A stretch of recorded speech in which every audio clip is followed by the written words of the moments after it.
चंदनपुर में आज दोपहर ढल रही है और शाम होने वाली है। राजू पीले कुर्ते में अपनी भट्टी सुलगा रहा है। वह समोसे के लिए ताज़ा आलू छील रहा है और उसमें धनिया, जीरा और गरम मसाला मिला रहा है। मसाले की खुशबू उड़कर सीधे चौराहे पर जा रही है। बेंच पर मुन्ना पहले से आकर बैठ गया है।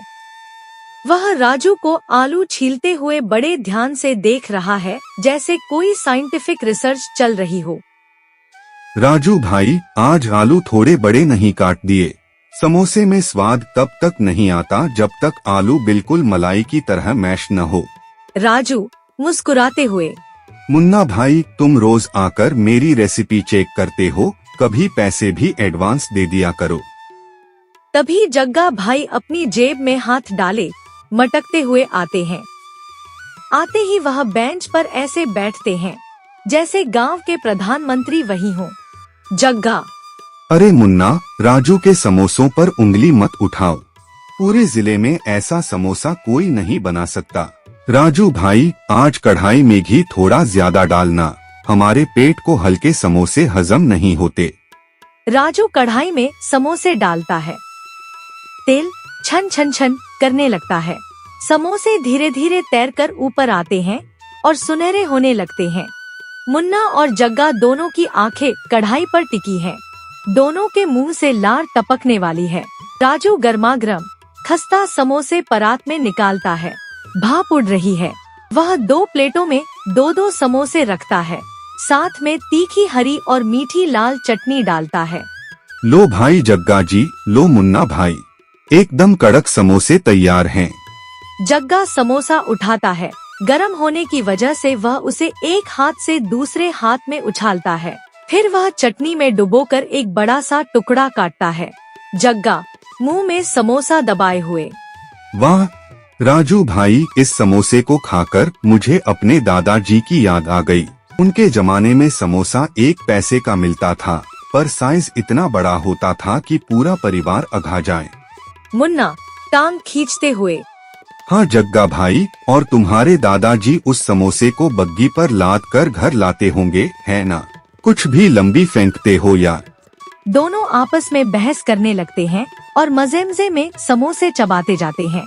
राजू बीच बीच में उनकी बातों पर मजेदार पंच मारता है। दोनों का पहला फला राउंड खत्म हो जाता है। जग्गा को और खाने का मन है।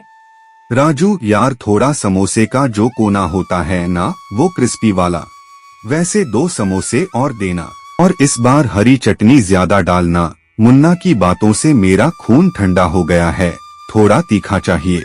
राजू फिर से 2 प्लेट लगाता है। मुन्ना भी पीछे नहीं रहता। राजू भाई, मुझे भी 2 और 2, लेकिन लाल चटनी के साथ।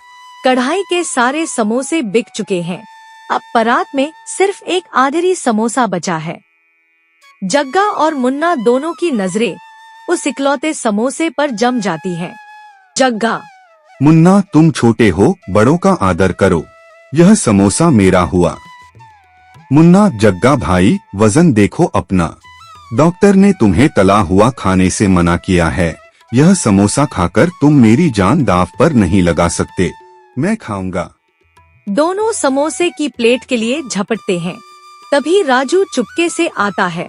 चिमटे से वह आधेरी समोसा उठाता है, उसे अपने मुंह में डालता है और चबाने लगता है। राजू मजे से समोसा खाते हुए, तुम दोनों लड़ते रहो, मेरी दुकान का आखिरी समोसा हमेशा मेरा होता है। चलो अब दोनों अपनी अपनी प्लेट के 40-40 रुपए निकालो। जग्गा और मुन्ना एक दूसरे का मुंह देखते रह जाते हैं और शर्मा कर हंसने लगते हैं। तो भाई लोगों, राजू के समोसों का स्वाद ही ऐसा है कि अच्छे अच्छे गपोड़ियों की बोलती बंद हो जाती है।